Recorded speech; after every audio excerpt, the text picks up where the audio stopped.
Yesterday, word 5, we did inquiry. Were inquiry. And I just said about that schwa that you might pronounce it really clearly, inquiry, or you might say inquiry and not pronounce it quite so much. And I was so stuck on that, and obviously mentioning your orthographic interference might have come into play with this, thinking that that's going to be something other than I. But I missed a really, really important part. Look at this. Oh, sorry, this. This w here.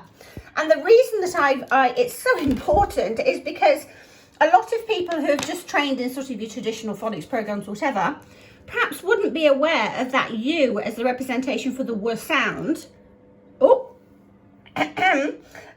because you might be using a program that puts two sounds like the k and the w, which are two separate sounds, and the grapheme, which is k, w, two different graphemes. Well, you might have been taught that you're supposed to put them together for some reason. Whereas what we're doing is very mathematical, is simplifying everything to the smallest sound units, they're the phonemes, which map with the graphemes, which have to map like this. So I thought today that I would do this word just to sort of reinforce that. So penguin, let's duckhand it. Penguin. And if the children played it because they aren't looking at this in their brain word bank, their orthographic lexicon, so they've not bothered about the letters, whatever else, because they haven't stored them yet, or if they have, then they will understand this anyway. So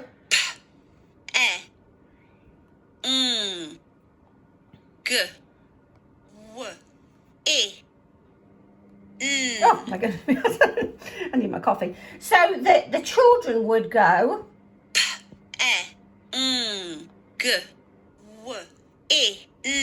penguin. So they wouldn't be fazed by anything because they're just listening for the sounds, and we're doing so much with phonemic awareness that they're only listening for those sounds. And because they're listening for those sounds and they're not a skilled reader, they're not faced with looking at this word in their orthographic lexicon that is stored and getting potentially confused by some of the letters.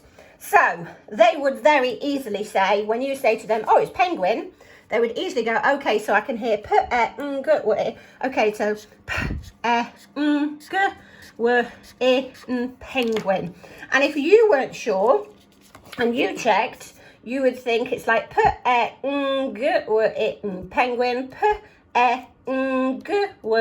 penguin, and it wouldn't force you to just be aware of what you don't need to do explicitly anymore, which is map those speech sounds to the graphemes, the sound picks, which you have to be aware of if you're going to teach children. It's fine that you aren't aware of it now because you're a skilled reader and you just think, oh, penguin, you write penguin.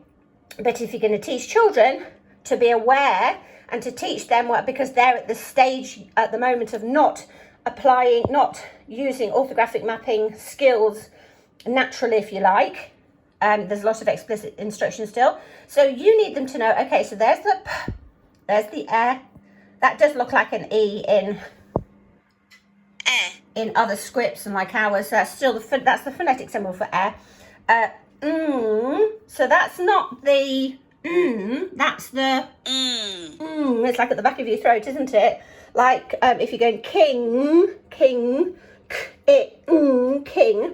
So that represents the that represents the g, that represents the w, that represents the I and the And again, if you are a skilled reader, you might get yourself thinking, when you straight away look at that in a split second, might think that that is a grapheme in this word. But now you know, because we've made you conscious of it, that that is the grapheme and that is the grapheme. The same as in quick.